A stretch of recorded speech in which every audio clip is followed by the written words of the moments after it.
So మనతో పాటు ప్రస్తుతం మాజీ రాజ్యసభ సభ్యుడు అలాగే ఎంపీ వి హనుమంతరావు గారు ఉన్నారు. ఆయనతో మాట్లాడదాం. ఎందుకంటే ఈ మధ్య అసమ్మతి వ్యక్తం చేస్తున్నారు ఆయన ప్రభుత్వం, సొంత ప్రభుత్వం అయిన కాంగ్రెస్ ప్రభుత్వం మీద.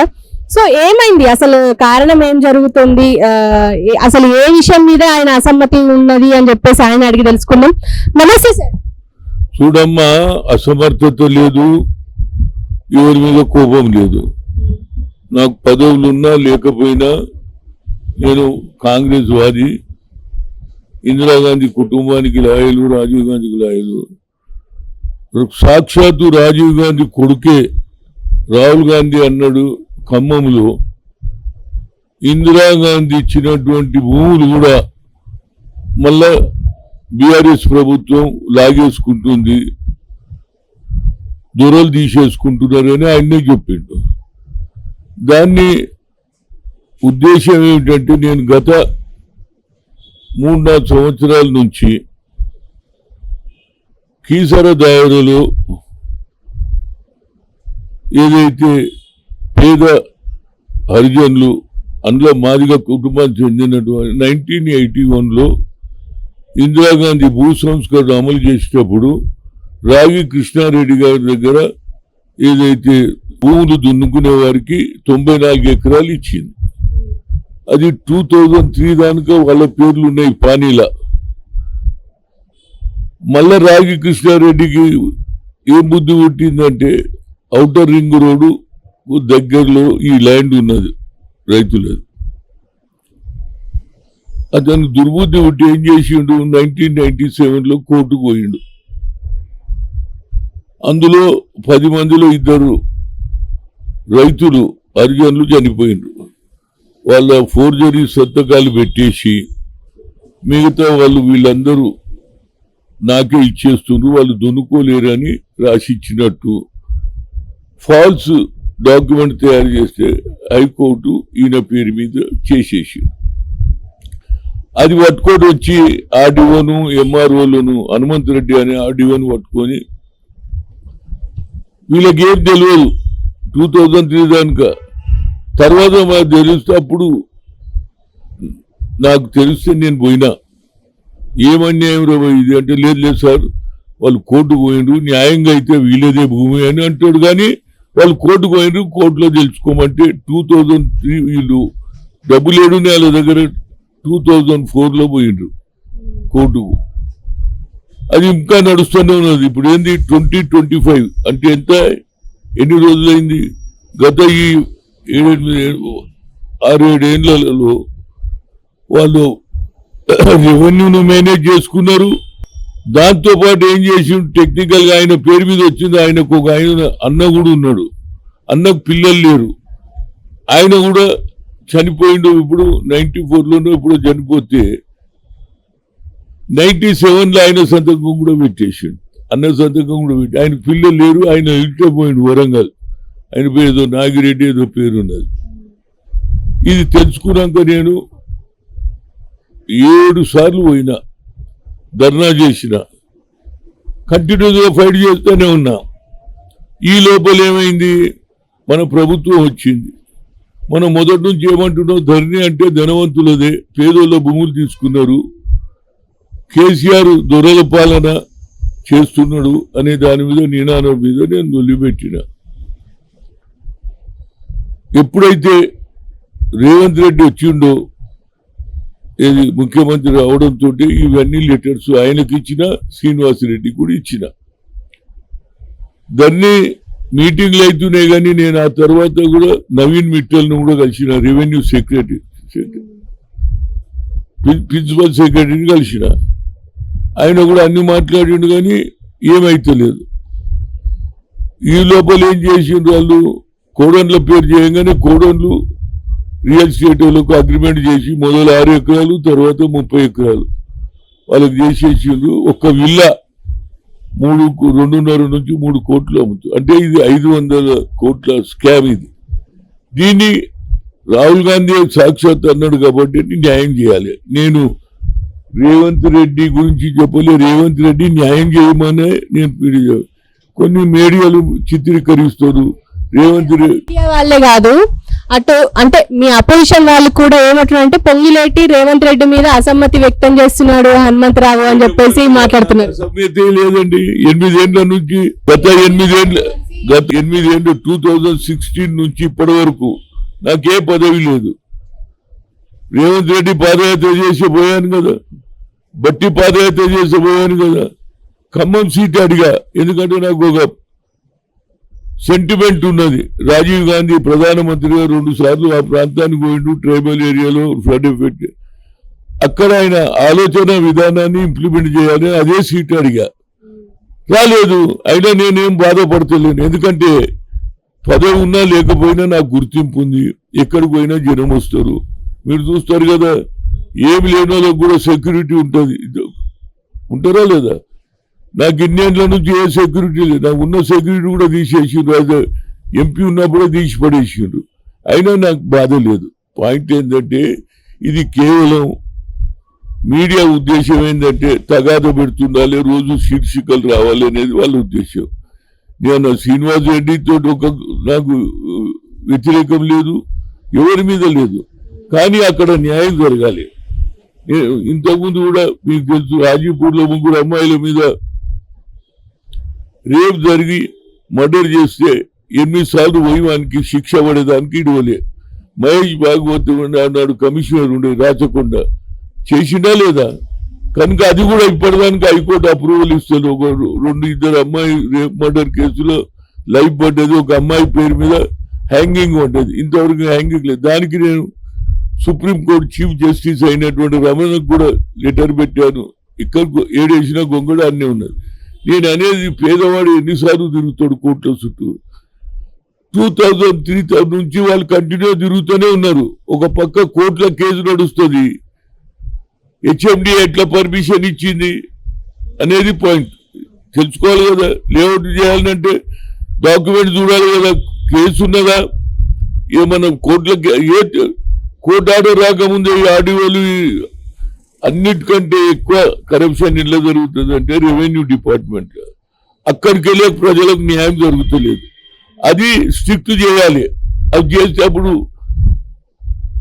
కాంగ్రెస్ ప్రభుత్వానికి మంచి పేరు వస్తుంది, రేవంత్ రెడ్డికి వస్తుంది, అదేవిధంగా శ్రీనివాస్ రెడ్డికి వస్తుంది అన్న ఉద్దేశంతో నేను ప్రెస్ కాన్ఫరెన్స్. ఎందుకంటే ఆయన అన్నాడు 10 రోజుల లోపల మేము న్యాయం చేస్తాం అంటే మొట్టమొదటి ఈ కేసు తీసుకోండి అని చెప్పారు.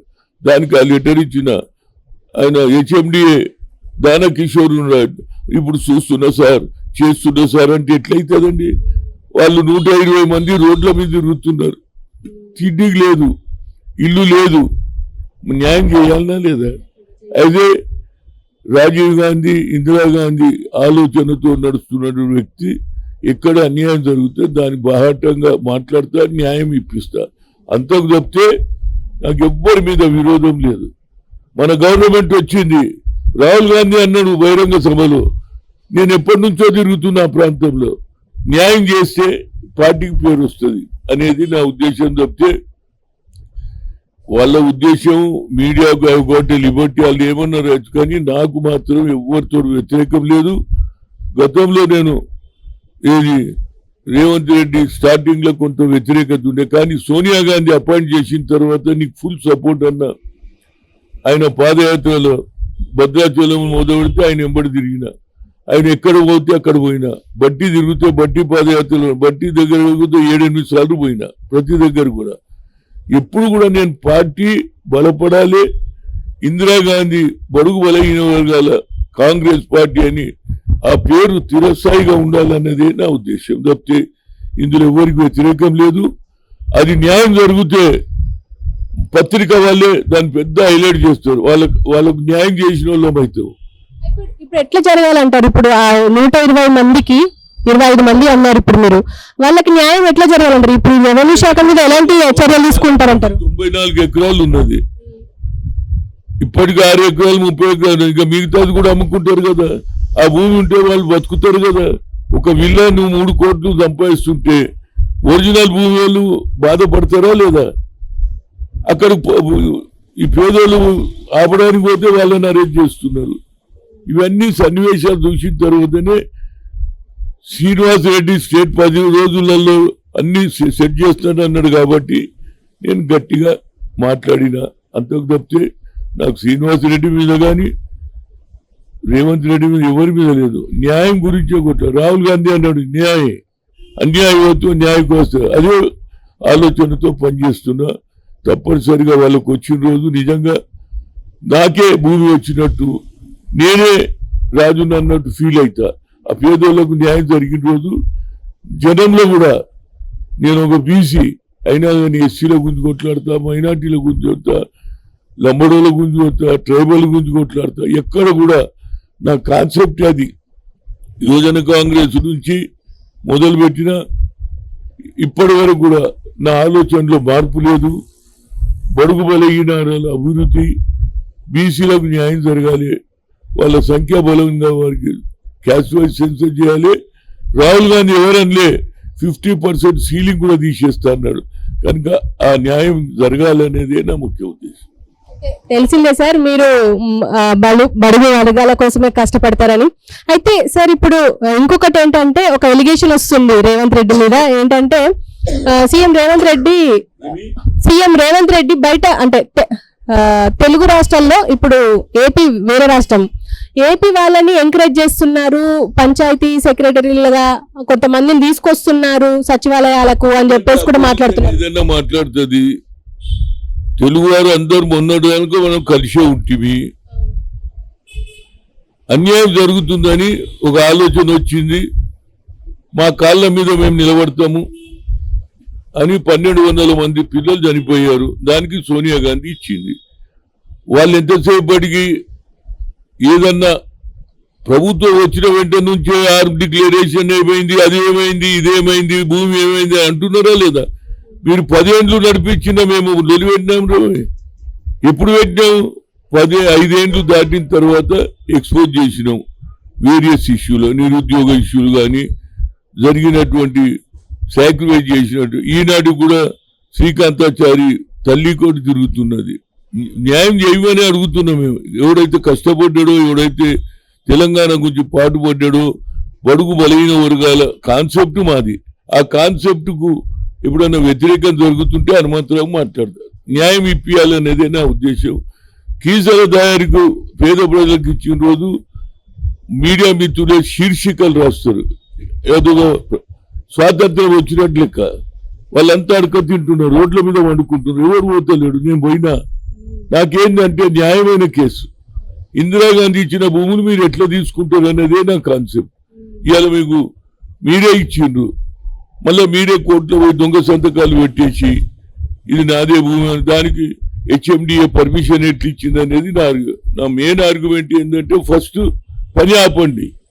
ఆడు భూమి ఎంత అమ్ముకున్నాక వీళ్ళది ఏం మిగులుతుంది? మిగతాదన్నా వస్తుంది కదా. నేను అనేది ఏంది, కట్టిన ఇంట్లో అయితే మీరు గుబుల కొట్టలేరు. మిగతా భూమి అంటే వాళ్ళ ఇళ్ళలు మనవరాళ్ళు వాళ్ళు బతుకుతారు కదా. దానివల్ల రాష్ట్ర ప్రభుత్వానికి మంచి పేరు వస్తుంది. అదేవిధంగా ఇందిరాగాంధీ ఇంకా ఆమె ఆలోచనను ఇంప్లిమెంట్ చేస్తుందని రేవంత్ రెడ్డికి మంచి పేరు వస్తుంది, శ్రీనివాస్ రెడ్డికి మంచి పేరు వస్తుంది అనేది నా ఉద్దేశం. సార్ ఇప్పుడు ఎలాగో ఏపీ రాష్ట్రం నుంచి మాట్లాడితే ఏపీలో ఇప్పుడు చంద్రబాబు నాయుడు మళ్ళీ ప్రభుత్వం ఏర్పాటు చేశారు. అంటే ఇప్పుడు అంటే ఆల్రెడీ అప్పుల్లో ఉంది అని చెప్పేసి వెనుకబడ్డది ఏపీ ప్రభుత్వం, ఏపీ రాష్ట్రం అని చెప్పేసి మాట్లాడుకున్నాం. క్యాపిటల్ లేకుండా ఎన్ని రోజులు, ఇప్పుడు క్యాపిటల్ తీసుకొచ్చారు. అంటే ఇప్పుడు అభివృద్ధి జరిగే అవకాశం ఉందంటారా చంద్రబాబు నాయుడు అవగాహన? ఆయన చంద్రబాబుకు ఒక ఐడియాలజీ ఉన్నది. ఆయన రాష్ట్రంలో ముఖ్యమంత్రి ఉన్నప్పుడు ఇలా హైటెక్ సిటీ కానీ ఇవన్నీ కూడా డెవలప్మెంట్ ఆయన ఆలోచన చేశారు. నెక్లెస్ రోడ్ కానీ అతనికి ఒక విజన్ ఉన్నది తప్పనిసరిగా. ఎందుకంటే ప్రజలు ఆయన మీద నమ్మికతో హైయెస్ట్ మెజార్టీ గెలిపించారు. ఆయనపై బాధ్యత. అందులో ఏ రాహుల్ గాంధీ అయితే ఆలోచన చేస్తుండో బడుగు బలైన ఆయనకు 8 మంది మంత్రులను ఇచ్చిండు బీసీలను. దాంతో కూడా ప్రజల అభిప్రాయం ఏర్పడింది కదా. కాన్సెప్ట్ ఏంది ఆయన, ప్రతి ఒక్కరు కూడా లాభం కావాలనే ఎక్కువ సంఖ్యలో మంత్రులలో 8 మందికి ఇచ్చారు కదా. అదేవిధంగా అభివృద్ధి కూడా చేసే కెపాసిటీ ఉంది. ఆయనకు ఒక విజన్ ఉన్నది. ఆయన పవన్ కళ్యాణ్ కలిసి తప్పనిసరిగా ప్రజలకు న్యాయం చేస్తాడు. ఏదైతే గతంలో నరేంద్ర మోడీ చంద్రబాబు ఏది మన ఇనాగ్రేషన్కి వచ్చి అమరావతి క్యాపిటల్ సిటీ అన్నాడు, దాన్ని కూడా ఆయన మార్చేసేసి అక్కడ చేసి మళ్ళీ అక్కడనే అమరావతి వెళ్తే అవుతుంది, ఈ ప్రాంతం కూడా అభివృద్ధి అవుతుంది. అక్కడ బిజినెస్ ఏది వైజాగ్ను కూడా బాగా డెవలప్ చేస్తాయి, ఇండస్ట్రియల్ ఏరియాలో ఎకనామికల్ ఏది పెంచడానికి ప్రయత్నం చేస్తానని చెప్తుండు. నాకు ఆయన మీద కాన్ఫిడెన్స్ ఉంది, ఒక విజన్ ఉన్నది. అన్నిటికన్నా నాకు సంతోషం ఏం తెలుసా, నా దగ్గర ఆయన యువజన కాంగ్రెస్ లో చేశాడు, గతంలో జిల్లా లెవెల్లో ఉన్నా, నేను ప్రెసిడెంట్ ఉన్నప్పుడు మళ్ళీ నా దాంట్లో వైస్ ప్రెసిడెంట్ ఉన్నాడు, కేసీఆర్ కూడా వైస్ ప్రెసిడెంట్ ఉండే. ఏదైనా ఇద్దరు నాతో పనిచేసాడు. తప్పనిసరిగా నేను చంద్రబాబు నాయుడు గట్టి అడ్మినిస్ట్రేషన్ చేసి అప్పులను బయటికి తీసేసి ప్రతి ఒక్కరికి న్యాయం చేయాలి, రైతులకు నిరుద్యోగులకు చేస్తాడని నాకు నమ్మిక ఉంది. అతను చేయగలిగే కెపాసిటీ కూడా ఉందని చెప్పగలుగుతాను. సార్ ఇప్పుడు working president BRS working president KTR ఒక ట్వీట్ చేశారు అండ్ లేఖ కూడా రాశారు కేంద్రానికి. ఏంటంటే నీట్ ఎగ్జామ్ గురించి రాశారు. అసలు ప్రభుత్వం ఏం పట్టించుకోవట్లేదు, నీట్ ఎగ్జామ్ లో అంతమంది ఫెయిల్ వచ్చి పాస్ అయ్యారు, ఎలా అయ్యాను. ఎన్డీఏ ప్రభుత్వంలో మొదలు కూడా నువ్వు భాగస్వామి ఉన్నావు. అదేవిధంగా బీఆర్ఎస్ ప్రభుత్వం కూడా టీఆర్ఎస్ ఉన్నప్పుడు సపోర్ట్ చేసినావు. తర్వాత ఆయనకు ఆలోచన ఏదైతే సెంటిమెంట్ తో తెలంగాణ వచ్చిన దాన్ని పేరు మార్చేసి బీఆర్ఎస్ చేసినప్పుడే నీ డౌన్ ఫాల్ స్టార్ట్ అయింది. దానికి ఆల్రెడీ రాహుల్ గాంధీ గారు మాట్లాడుతుండ్రు, ప్రియాంక మాట్లాడుతుంది నీట్ ఎగ్జామ్. నా ఉద్దేశంలో మన మినిస్టర్ ఆయన ధర్మేందర్ ఆయన నేను తప్పనిసరిగా ఎంక్వైరీ చేస్తా అంటూ, నేనేమంటున్నా ఎంక్వైరీ వద్దురా బాబు, ఇలా అందరూ రోడ్డు మీద ఉన్నారు, మళ్ళీ రీ ఎగ్జామ్ పెట్టు అంటున్నావు. నువ్వు ఎంక్వైరీ చేసి వాళ్ళని అరెస్ట్ చేసినందుకు స్టూడెంట్కి ఏం లాభం అవుతుంది? ఎవడైతే రాసిండో నిజంగా రాసినోను పేపర్ లీకేజ్ కావడం వల్ల కొన్ని ప్రాంతాలలో దొరికిండ్రా లేదా? కనుక ఇవన్నీ జరిగినాయి.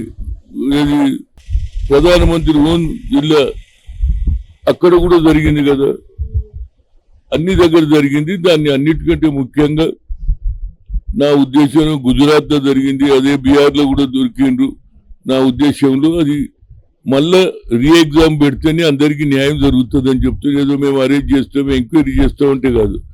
ఒకసారి ప్రభుత్వంలో తప్పు జరిగితే కొందరికి న్యాయం అవుతుంది, కొందరికి అన్యాయం జరుగుతుంది. కనుక కొత్త ఎగ్జామ్ పెడితే మళ్ళీ ప్రిపేర్ అవుతారు. లీకేజ్ అవుతుంది. ఇవాళ రేపు ఇంతకుముందు నేను ఎన్నడూ చూడలేదు, ప్రతిదీ కూడా లీకేజ్. ఇక్కడ కూడా లీకేజ్, కేసీఆర్ ప్రభుత్వంలో ఈడ లీకేజ్, ఎన్డీఏ ప్రభుత్వం ఆల్రెడీ రాహుల్ గాంధీ అదే మాట్లాడుతున్నాడు, ప్రియాంక మాట్లాడుతుంది. తప్పనిసరిగా మళ్ళీ నీట్ ఎగ్జామ్ పెడితే బాగుంటుంది అనేది నా ఉద్దేశం. సార్ కేసీఆర్ మీద మళ్ళీ ఇప్పుడు నోటీసులు వచ్చినాయి, అదే ఛత్తీస్గఢ్ నుంచి కరెంట్ ఎలా తీసుకొచ్చారు అని చెప్పి. అంటే ఈ కేసు ముందుకు వెళ్తా ఉంటారా? చూడండి, ఆయన ఎందుకు వద్దు అంటుంటో పోయి నువ్వు నిరూపణ చేసుకో. నువ్వు స్వచ్ఛంగా ఏది జరగలేదు, తప్పు చేయలేదు అని చెప్తున్నావు కదా, దాని మీద నువ్వు ఎంక్వైరీ ఒప్పుకొని ఎస్ నీతి నిజాయితీగా బయట నేను రాను, అది పెట్టిండే తప్పు అనేది అది ఎంతవరకు సమంజసం? మమ్మల్ని కూడా ఏం తప్పు చేయకుండా పోలీసు చూడొచ్చు, ఉంటే పోలీస్ స్టేషన్ పోతామా లేదా? రానంటాడు, మెడల్ పట్టుకపోతాడు. కనుక నువ్వు ముఖ్యమంత్రి, మాజీ ముఖ్యమంత్రిగా లాను నువ్వు రెస్పెక్ట్ చేయకపోతే అది చూసేటోనికి ఏమవుతుందంటే ఈయన నిజంగానే దొంగతనం చేసిండు కాబట్టి దానికి ఓతలేడనే అభిప్రాయం ఏర్పడుతుంది. నీతి నిజాయితీ ఉంటే కొనుగోలు విషయంలో కానీ జరిగినటువంటి దాంట్లో కానీ ఇవన్నీ కూడా నువ్వు ఏది పవర్ పర్సేజ్లో ఇవన్నీ జరిగినాయి కదా, అందులో నీట్గా నువ్వు జవాబుదారీ చెప్పి అన్ని లెక్కలు చూస్తే నీకు మంచి పేరు వస్తుంది. నువ్వు అవినీతి చేయలేదని నిరూపణ నేను రాను అంటే ఎట్లయితుంది? నిజంగానే స్కామ్ జరిగింది అంటారా మీరు? స్కీమ్ జరగకుండా ఎంక్వైరీ ఎందుకు వేస్తారండి? జరిగింది కాబట్టి వేసిండ్రు. ఇది జరగలేదని నిరూపణ చేసుకునే బాధ్యత ఉంది. నా మీద కూడా ఎవరైనా కేసు వేస్తే నా మీద కూడా నడుస్తుంది కేసు, ఏది అంబేద్కర్ దాని మీద. నేను బరాబర్ కోర్టుకు పోతున్నా, నా వాదన వినిపిస్తున్నా, నేను రానట్టన్నా నా మీద కూడా case. Law will take their own course అన్నప్పుడు తప్పనిసరిగా లాలో అందరూ సమాన్యులే, ముఖ్యమంత్రి కానీ మాజీ ముఖ్యమంత్రి కానీ ప్రధానమంత్రి. ఈవెన్ రాజీవ్ గాంధీనే ఏది మన బోఫర్స్ కేసులో ఆయన చేయకుండా సచిన తర్వాత తీర్పు వచ్చింది, అయినా అటెండ్ అయినా లేదా మా నాయకుడు. కనుక ఓ యూత్ కాంగ్రెస్కి వెళ్ళి వచ్చిన నాయకుడుగా లాను నువ్వు రెస్పెక్ట్, అది రూల్ ఉన్నదా లేదా లేదు నువ్వు పోయి చెప్పు. ఆయన కమిషన్ లేవుందో చెప్పు. కమిటీ వేసినప్పుడు కమిటీకి వాల్యూ లేదు అన్నప్పుడు వాల్యూ ఉన్నదా లేదా నువ్వు ప్రూవ్ చేయి. కానీ నేను రానంటే దానికి రేపటి నుంచి ప్రజలు కూడా రేపు ఏదైనా ఆర్డర్ వెళ్తే మేము కూడా పోదాం కోర్టు కానీ ఆలోచన వస్తుంది అనేది నా ఉద్దేశం. ఇప్పుడు ఒక పక్క ఆల్రెడీ కవిత అరెస్ట్ అయ్యారు, రిమాండ్ లో ఉన్నారు. మళ్ళీ ఫోన్ ట్యాపింగ్ అని కేటీఆర్ మీద అలిగేషన్స్ ఉన్నాయి, ఇప్పుడు కేసీఆర్ మీద. అసలు ఏం జరుగుతుందంటారు తెలంగాణలో మాజీ ముఖ్యమంత్రుల మీద? పాలిటిక్స్ లో సూసైడ్ ఉండదు, మర్డర్స్ ఉండవు. సూసైడ్ ఆయన అన్ని తప్పులు చేసుకు, ఎప్పుడైతే టిఆర్ఎస్ పేరు చేసి బీఆర్ఎస్ ఫస్ట్ తప్పు. రెండో తప్పు, నువ్వు ఇక్కడ ఉన్న రైతులకు చనిపోతే డబ్బులు లేవు, నువ్వు పోయి బీహార్లో పంజాబ్లో ఏరాడు, మహారాష్ట్రలో పోయి అబ్కి బార్ కిసాన్ కి సర్కార్ అని పోవడం. నువ్వు ఇక్కడ కాన్సన్ట్రేట్ చేయక మహారాష్ట్రలో చేసినావు. అదేవిధంగా నువ్వు ఎక్కువగా ఫామ్ హౌస్ లో పడుకోవడం వల్ల ప్రజలను కలవకపోవడంలో ప్రజలలో వ్యతిరేకత వచ్చి, దాంతోపాటు ఏది లీకర్ కేసు అనుకో, కాళేశ్వరం అనుకో, ఇవన్నీ పవర్ అనుకో, ఇవన్నీ కూడా ఆయనకు తప్పులు జరిగినాయి. ఆ తప్పులను సరిదిద్దుకొని, అంతేగాని రోజు గవర్నమెంట్ నువ్వేం చేస్తున్నావు మొదలు నువ్వు తప్పులకెళ్ళి బయటకు వచ్చి అప్పుడు రేవంత్ రెడ్డిని అడిగిన ఆయన కూడా సరైన నువ్వే బురదలో మునిగి అవతలని బురద అనడం అది న్యాయం కాదనేది చెప్పగలరు. మీరు ఒక సీనియర్ నేతగా మీరు ఎంతో కాలంగా ఉన్నారు. అయితే మీరేమనుకుంటున్నారు సార్, ఏపీలో జగన్ ఓడిపోవడానికి, చంద్రబాబు నాయుడు గెలవడానికి గల కారణాలు ఏమై ఉంటాయి? ఉన్నాయి, 100 కారణాలు ఉన్నాయి. ఆయన ఫస్ట్ ఆఫ్ ఆల్ అమరావతి నుంచి షిఫ్ట్ చేయాలన్నప్పటి నుంచే ఆయన డౌన్ ఫాల్ స్టార్ట్ అయింది. ఆల్రెడీ ఒక క్యాపిటల్ సిటీ ఉన్నది, ప్రధానమంత్రి వచ్చి దాన్ని ఇనాగ్రేషన్ చేసిండు. కేవలం కక్ష సాధింపు చేయాలంటే అక్కడ ఉన్న రైతులు ఆల్మోస్ట్ వాళ్ళు 1 year 1.5 year వాళ్ళు మహిళలు కానీ తిరుగుతూనే ఉన్నారు కదా, అదొకటి. దాని తర్వాత లోకల్ బాడీ ఎన్నికలలో దౌర్జన్యం, ఇవన్నీ వనుకొచ్చి వచ్చినాయి. దాని తర్వాత నువ్వు కూడా తిరిగితే జనం వచ్చింది, కానీ ఓట్లేదు ఎవరికి. ముగ్గురు ఎందుకు కలిసిండ్రు? ఈయన చేస్తున్నటువంటి అవినీతి అనుకో, ఈయన చేస్తున్నట్టు దుర్మార్గానికి వ్యతిరేకంగా ప్రజలు ఓట్లేదు. నువ్వు నేను అది చేసినా ఇది చేసినా, నువ్వు ఒకరిని చంపేసి ఇంకొనికి లాభం చేస్తే ఏమైతే చంపింది మొదలు వస్తుందా లేదా? కనుక అవన్నీ ఆయనను కూడా చంద్రబాబును కూడా చాలా ఇన్సల్ట్ చేశారు మాజీ మంత్రిని. అయినా అన్ని తట్టుకొని ఆయన కానీ పవన్ కళ్యాణ్ గారు నిలబడ్డారు. దానికి ఇవాళ ఆ ప్రతిఫలమే ఇంత ల్యాండ్ స్లైడ్ విక్టరీ. నీకు కూడా మంచి విక్టరీ ఇచ్చిండ్రు, నువ్వు కూడా 150 సీట్లు గెలిచినావు. నీకంటే ఆయన ఎక్కువ ఎందుకు కలగొలిచి వచ్చింది? ప్రజలు ఎందుకు ఊహించిండ్రు అంటే ఇక వద్దు, లాభం లేదన్నారు. ప్రజలు ఒకసారి నిర్ణయం తీసుకున్న తర్వాత నేను అది చేసేది కాదు, మంచి చేసినప్పుడు చెడు కూడా చేయొద్దు కదా. నేను మంచి చేసిన నా చెడును చూడొద్దంటే ప్రజలు ఒప్పుకోరు. చెడు ఇంపార్టెంట్. అరే ఆడదాన్ని చంపేస్తే వీడు వచ్చానికి వేరే వాళ్ళకి సాయం చేస్తే ఒప్పుకోరు కదా. కనుక అందుగుంచే అక్కడ జనం చాలా లా బ్రేకర్స్ గారు, అక్కడ జనమంతా శాంతియుతంగా పంట పొలాలలో గోదావరి నీళ్లు వస్తాయి, కృష్ణా నీళ్లు వస్తాయి, మంచి పంటలు పండించుకుంటారు, హాయిగా ఉంటారు. వాళ్ళు ఎప్పుడు కూడా తగాదాలు పడే సబ్జెక్ట్ కాదు. కానీ ఈయన తగాదాలు పెట్టడానికి, నాయకులను హింసించడానికి, ఇవన్నీ కూడా ఆయనకు నేను అది ఇచ్చినా ఇది ఇచ్చినా అంటే నువ్వు ఇచ్చిండొచ్చు, కానీ అక్కడ ఇచ్చుకుంటూ ఇంకొక అన్యాయం చేసిండ్రు అనేది బాగా ఫీలింగ్ వచ్చింది. అమరావతి నుంచే స్టార్ట్ అయింది ఆయన డౌన్ ఫాల్. ఈయనది కూడా కేసీఆర్ది కూడా డౌన్ ఫాల్. టిఆర్ఎస్ తీసేసి బీఆర్ఎస్కి వెళ్ళి ఈయన డౌన్ ఫాల్ స్టార్ట్ అయింది.